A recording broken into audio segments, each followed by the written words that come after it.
Alright, y'all. So it's been a long time since I came back for this. And I'm sorry. I did say that I was going to try and make those videos every week, every couple weeks. And um, life is a lot more hectic than I expected. And my camera on my phone doesn't take very much. Well, my phone just doesn't have great storage.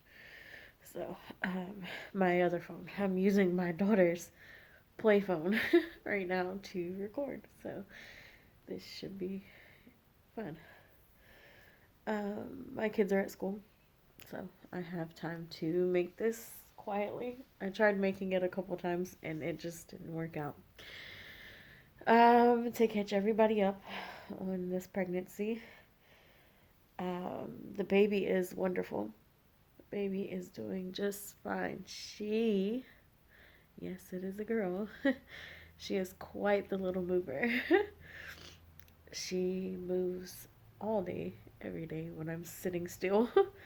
When I get the chance to sit still, at least.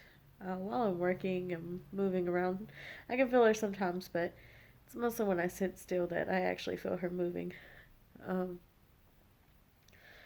the father of this one is understanding he's a father at this point, but we don't see eye to eye whatsoever anymore. Uh, I honestly just throw my hands up there at this point. Um, I would explain more, but there's a lot going on there. So, um, the father of my other three kids and I are still talking about taking a move. So, see how that goes. Um, it will be after this baby is born. I'm kind of excited, to be honest. Um, as far as my health goes, I have been crappy. uh, blood pressure up and down. Um, my feet are retaining a lot of fluid. I am only 23 weeks and I am not supposed to be as swollen as I am. And I get very, very swollen. Um, my stomach doesn't sit like it should, and so my lymph nodes in the bottom of my stomach have dropped and the fluids flow the wrong way. So my health sucks right now, as far as that. But I'm getting, well, I have a belly strap now, and it's supposed to hold my belly up. It's it's alright. I where when I work, it's very uncomfortable, to be honest, when I'm working, because it gets hot. But it does help, as far as the swelling goes while I'm working. Right now, I have balloons for ankles. I will try to show you my balloons for ankles, if you can see. Very fun, right? Anyways, that is just a little bit to catch y'all up on how things are going. I've pretty much gotten every hard situation that you can get in a pregnancy, besides losing a kid, which thank God this one is still cooking because the last two didn't make it in between the twins. So, we are lucky to have a healthy baby. Um, Picked out a name for her. I will announce that later on, though. Don't want anybody stealing my baby's name. But it's very pretty. Alright. So I'm gonna try and hop in on the story this time. Uh, this one I'm hoping doesn't cause a lot of tears. I have had some issues lately. Sorry, that's one more thing to catch y'all up on. I am in therapy now. boy, oh boy. And therapy isn't something I like to do, but I can say that it's probably going to help. I have had some uh, odd situations, something I never seen myself doing again, which it happened, and that's when I knew I needed to go get help. I have had suicidal thoughts. I think a lot of it is my hormones changing while being pregnant, and I might like have a chemical imbalance going on. So we're gonna hope that this stuff gets easier and gets better. My self worth has gone down quite a bit. All plays into things going on in my personal life. So, uh, yeah, therapy. Whew, so much fun. However, I'm not going to take any meds that they say are supposedly pregnancy safe. I'm good. Never want to go on medications. I went on medications as a child um, because I do have PTSD and I do have anxiety, and I don't want to be reliant on medicine like I was when I was a kid.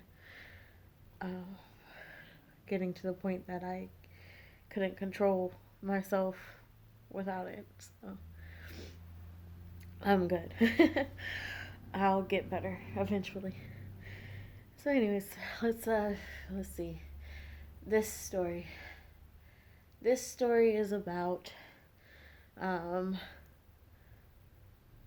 the big breakthrough, pretty much, of getting out of the hard part of my childhood. Um, my sister was in and out of the home, uh, going to mental hospitals because of the things we went through, and I wouldn't open my mouth because, of course, when your father and his wife tell you that you're gonna die if you open your mouth, you believe it, especially as a kid.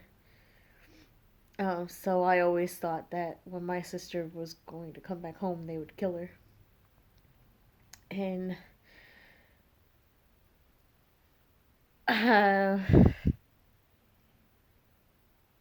that's something, a child shouldn't have to fear. The child being the one that told, nor the child watching that situation go down. Um, I. I'm trying to figure out where to really get into this part of the story. Um, I know that I've mentioned a friend, if I can remember her name correctly. I really want to say that her name was Casey. So throughout this story, I'm gonna call her Casey, and I can't remember her name like for sure. So she's gonna be Casey. And but I remember my teacher, and the only way I remember my teacher is because we still keep in touch on Facebook. So not as often as I probably should, but the fact that I was able to catch up with one of the people who helped save my life, it meant a lot. If I could find this girl that helped save my life, it would be freaking amazing. Um, share, so that maybe the girl from this little small town in Oklahoma, I believe it was Smithfield, Oklahoma. We were outside of Broken Bow. I know that much. Um, yeah, if anybody knows of this young lady, or hopefully maybe one day she'll watch this, I still remember that you helped save me. You did. And you'll hear about how later, and thank you. Um, She was my best friend, though. We talked all the time on the bus. Um, I told her things all the time in class. When we had our free time, we got to make puzzles and do little crafts and stuff on the side. And um, I always talked to her. I was able to talk to her about these things. And I'm pretty sure she wanted to help. But what is she really supposed to do? Um, I think she did tell her mom, if I can remember correctly. She told her mom. But there's nothing her mom could really do unless I brought it up um, myself. Gave proof to them.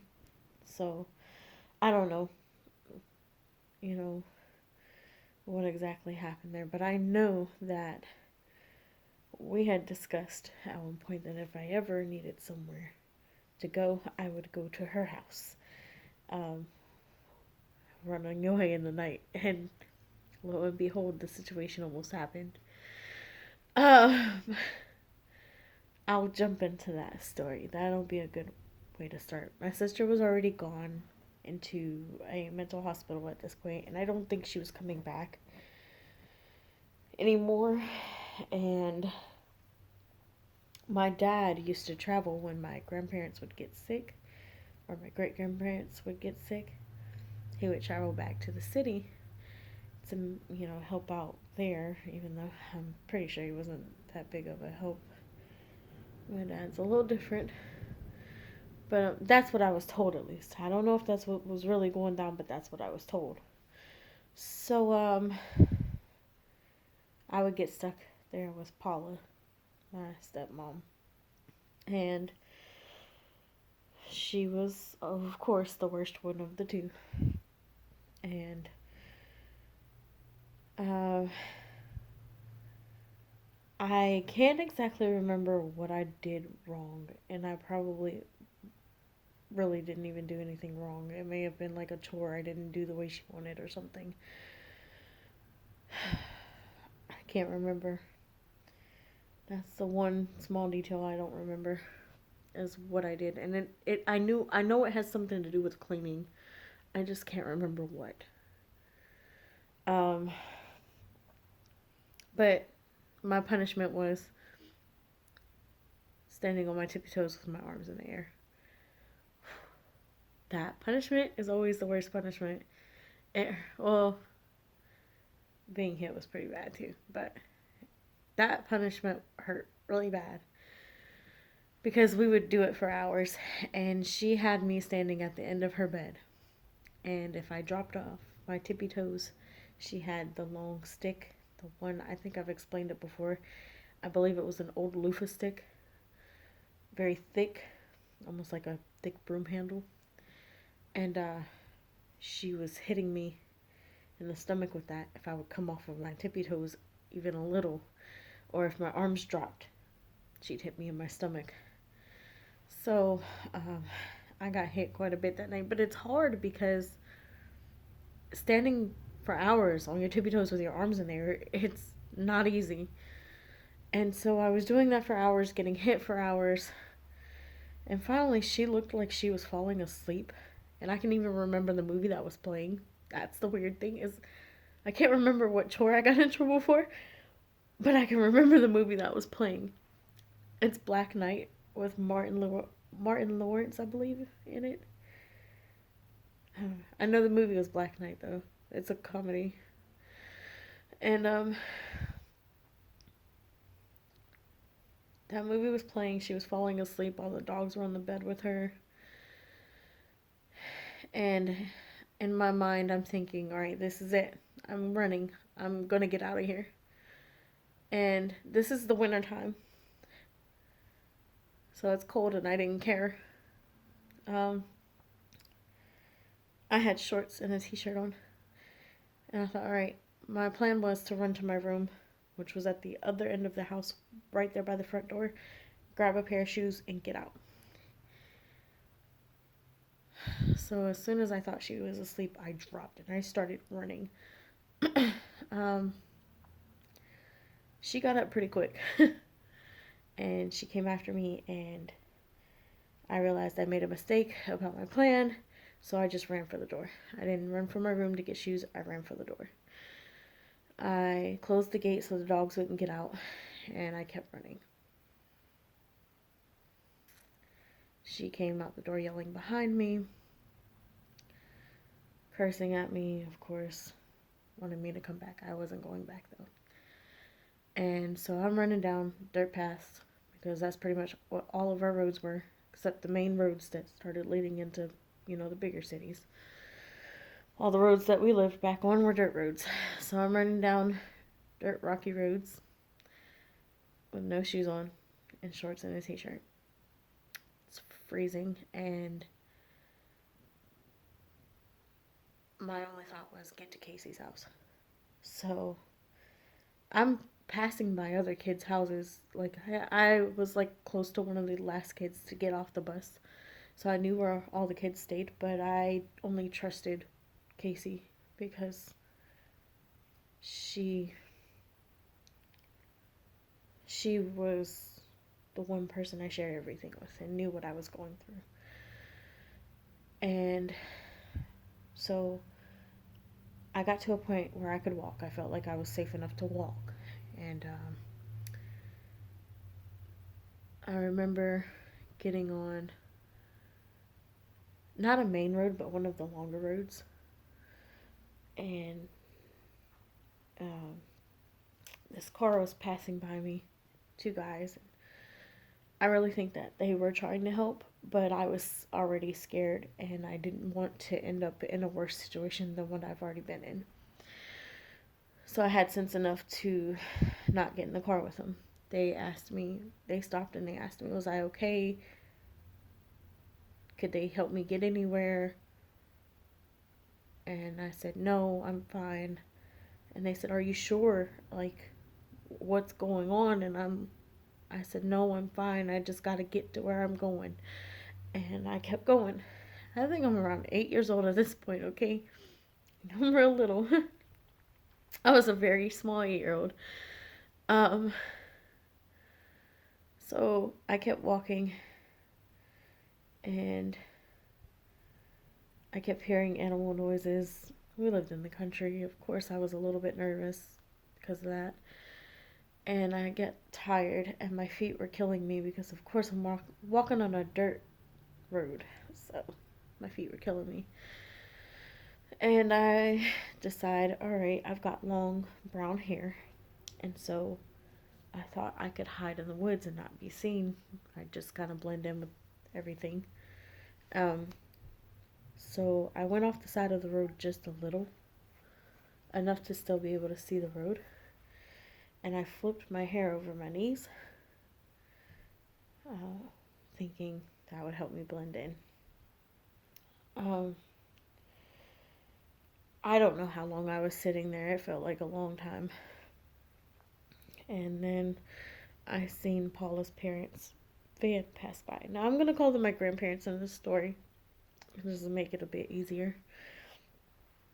So I seen my grandparents pass by, and the first time they passed by me. They didn't see me. So I thought, all right, I'm safe. Like, I'm good. I'll make it to Casey's house in the morning, and I'll get help.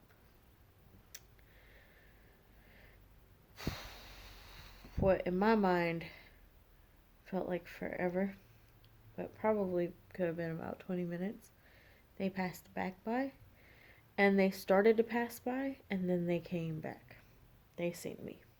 They spotted me. They were using a flashlight while driving, looking for me. And my grandpa came into the woods, picked me up, put me in the van, and wrapped me in a blanket. And they took me to their house, and they fed me and gave me a bath and gave me some cocoa and put me to sleep. And I thought, okay, I don't have to go back. But I was wrong.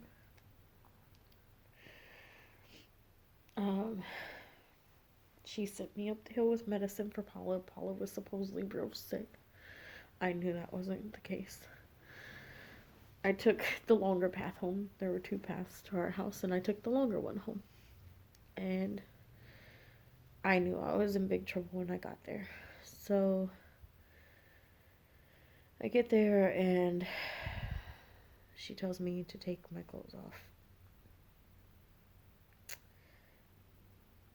I hated that because of how weird they were and how they molested us a lot when we were kids. And I took all my clothes off, and then she made me stand with my arms in the air on my tippy toes again. And I was so sore from everything from the night before. And I kept begging her to let me stop. And she kept telling me to shut up. Of course, cussing at me, calling me a stupid bitch, and just everything horrible came out of her mouth to me because she didn't want to hear it. I was completely in the wrong to her for running away. And she finally stuffed my mouth with a dirty sock and she taped my face. The only thing that she left out was my nose.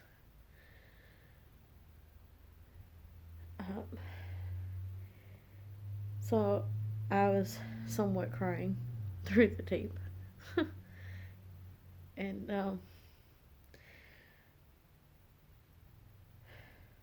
losing a bit of consciousness.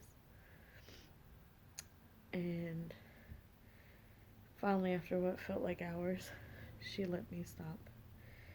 And she told me that I wasn't allowed to go anywhere in the house unless I was with her. I had to sleep in the bed with her. I still had no clothes. I wasn't allowed to put clothes on. She gave me some macaroni noodles. Nothing but noodles, but I was happy to eat, so I reluctantly took those. And she made me stand in the bathtub while she was shitting to eat the noodles. And that was the only thing I had eaten in about 3 days. I was very happy. At least I got to eat. There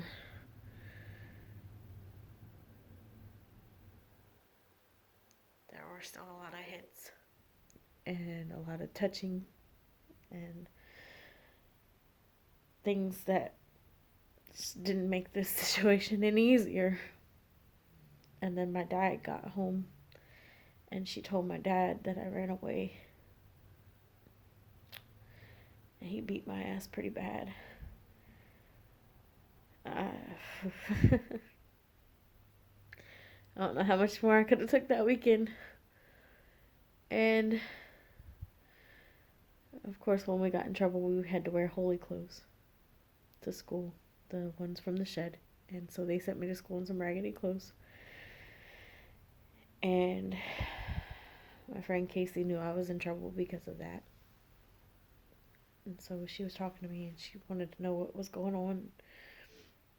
And during one of our free times in class, I was telling her what was going on. And she's like, that's it. I'm not going to take you telling me this stuff anymore. And she brought me to the teacher's desk. And she says, you tell him. That was one of the hardest things for me to do. Was to tell him because she was the only other person that knew. And he was, when our church was closed, which is my grandpa ran the church, Paula's dad. When our church wasn't open, we would go to his church. He was a preacher, pastor, preacher, whatever you want to call it. And he was my 4th grade teacher as well. And I start crying, and so he takes me. We had these little sidewalks right outside the classrooms. There was like the hallway and the boys' bathroom on one side, girls' bathroom on the other, and it was 4th grade and 3rd grade in that little section that we were in. And then we went outside and we were on the sidewalk, and so he's talking to me, and I started telling him everything. At first I couldn't tell him, but of course, he got me to. And so I tell him everything, and he goes and gets Miss Johnson. She was my old third grade teacher. And they both took me to the restroom, and they had me, lift my clothes to see was there any damage from what I was telling them happened. And they found plenty of bruising and swelling, and I looked pretty beat up underneath. So I didn't get to go back to class. And I sat in the office and I was so scared that my dad was going to kill me because I finally told. But a caseworker came instead, and his name was Rusty. And we talked for a little bit, and they took pictures of everything. And then a police car came, and I didn't really know what was going on, and I thought I was in trouble. They put me in the back, and they took me down to my grandparents' house, and they told her we had to talk. And her first thing was, anything she says, don't believe it. She's a bit delusional. She loved us and she wanted us around, but that's not the way to keep us around, is to make people think we're delusional. And so they took out the pictures and they said, ma'am, I think you want to sit down for this. And they said, we need you to understand that we know she's physically been hurt. And they explained to her that I wasn't going back anywhere near my parents. And she knew that was it. She knew from the pictures that was it. And they went up the hill and they tried to collect some clothing for me. And of course, they gave them all the clothes from the shed. And they wouldn't give them anything that my other grandparents would buy me. Because they bought us nice things. They wouldn't give them any of that. And we didn't get to take any of our, toys or anything. They were too afraid of it being covered in, cat and dog. Because, of course, our house smelled like animals. So, there was no bringing stuff with us. And I got to go to the hospital for the first night, just to make sure that nothing was broken. They wrapped my midsection, around my ribs, because of the swelling and bruising. But, nothing was broken, thank God. I had open whelps in my butt, so I got, ointment for that.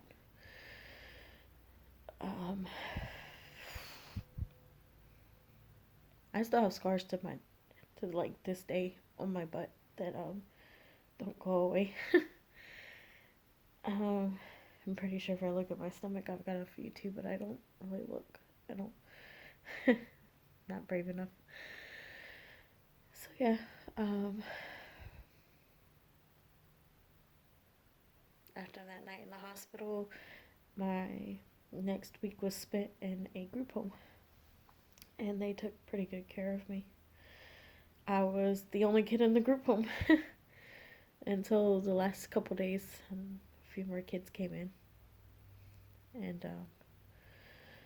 And I was leaving because I went with my nana. And those are stories for another day. This is the story about me getting out. And I am so thankful to this day for the teachers that got me out and for Casey.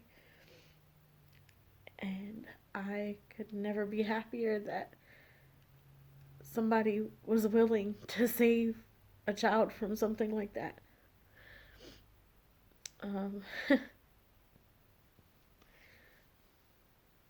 No kid should ever have to go through being beaten by their parents. You know, we all get angry sometimes. We all get frustrated, and sometimes you just need to go away and breathe. Just breathe. You can't do your children like my parents did me. Uh, my dad would burn cards that my mother would send, and every time she found our address, he'd burn the shit right in front of us. He didn't want us to have anything to do with our mother. Our mother at least tried, and it took me years to understand that she wanted to be there. But I understand as an adult, and those are stories for another day too. But the things that we went through in that house, it's stuff you'll never get to let go. Never. And every day I sit here and I think about it, and it's hard. Every single day these memories come into my mind, and right now I guess with that chemical imbalance going on because of my hormones, um my dreams are more into my past, based on everything that happened. And sometimes for some reason my dreams pop into these things happening to my kids, and I know they won't happen to my kids. I get a little frustrated and angry just like every other parent, when kids do something they're not supposed to do. But I'm not gonna beat my kids. Okay, I'm never gonna get to the point where my kids fear me. Yes, my kids need to respect me, and that's something I'm working on. And they do respect me most of the time. My oldest one is just having some issues right now. I don't know what's going on with her.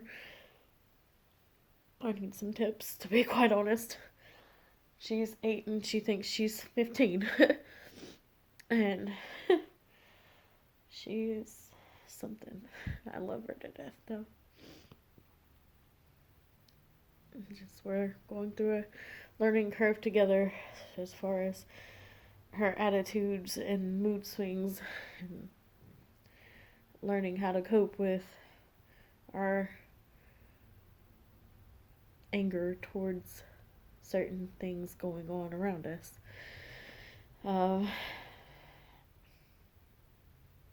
We'll get there. But I'll never get to the point that I physically feel the need to hurt my kids. A tap on the tail, a pop on the hand, a tap that mouth because you said something you shouldn't have isn't horrible. But when you're getting to the point that you're using objects to beat your kids, and I mean beat, not just hit, but beat your kids,